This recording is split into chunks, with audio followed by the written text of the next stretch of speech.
过情关它不是在互联网上听到的，只是单一的说我去过情感这一个关，更不是什么上岸先斩意中人。真正意义上的过情关，它其实是需要过3个关卡。第一关是情绪关。其实现在我们很多人，不管是男人还是女人，都会陷入一种麻木的状态。我们的情绪是一条直线，非常的平稳，没有什么大喜大悲，好像一切东西都是一句话无所谓，一直在追求着自己的一种稳定的一种状态。包含我自己在2024年的上半年的时候，我也是一样的，情绪是一条直线，没有什么起伏。我们把这种状态叫做情绪稳定，但其实是错的。很多人其实在追逐着这种情绪稳定的状态，但凡在感情当中患得患失一点，暴躁一点，没有安全感一点，都觉得是自己的内在力量不足，都觉得是自己的问题，不应该有这样的情绪，不应该有这样的状态。你越是压制这种情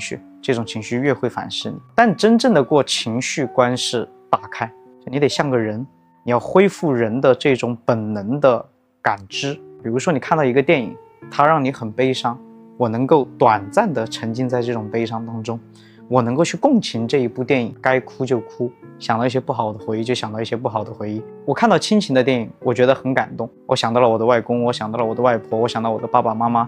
然后我能打个电话给我爸爸妈妈，我很爱你们，我很想你们。甚至于说我男朋友给我买了一个小礼物，我很开心，我不用再去思考我是不是表达我的爱意会显得我很卑微，我很低位，你不会再去想这些，大大方方释放自己的情绪。所以真正的过情绪关是能够去接纳自己情绪的多元化。你只有不断的去打开自己的情绪，你才能够忠于自己的情绪。当你忠于自己情绪的时候，你才会真正意义上的用情绪用感受来判断一件事情自己是要还是不要，是应该做还是不应该做。只有这样一来一回，你的内在才会真正的平静，你的力量感才会逐渐建立。如果现在你处于一种麻木的状态，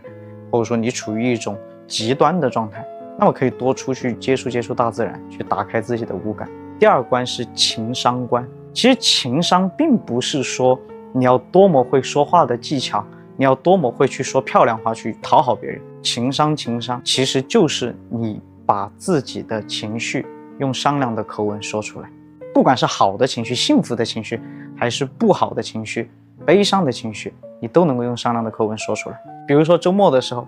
我想要男朋友陪我去看个电影吃个饭，宝宝，这个周末我想你陪我去看个电影吃个饭，可以吗？好吗？行吗？你要给他一个打开的窗口，你表达你的想法，你表达你的情绪，但同样你得让他有的选，这就高情商。第二个是负面情绪，我能不能够很平静的去表达。比如说宝宝，你今天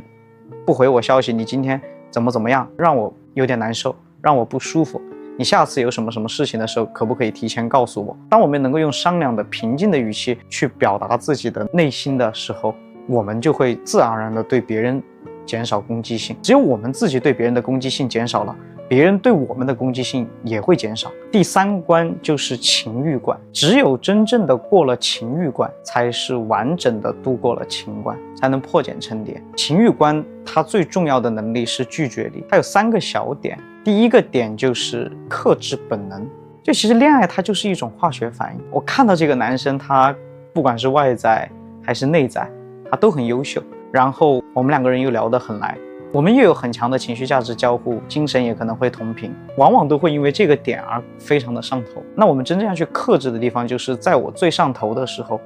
我能不能慢下来，我能不能拉长一点点时间轴，让我们在现实生活当中能够更好的去了解、接触和体验，让我去看到一个真实的他，同样的也让他看到一个真实的我。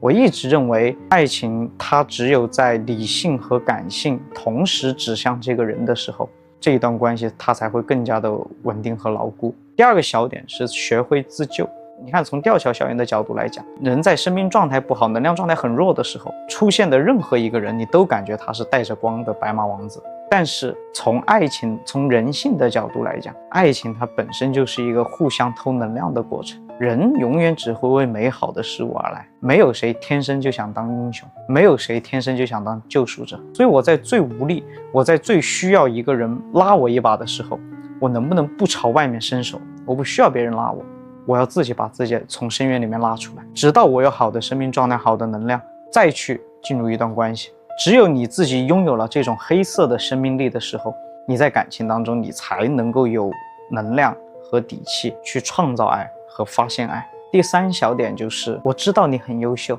你对我也很好，但是我们不合适。一个人的内在力量一定不是你取得过多少的成就，获得过多少美好的东西，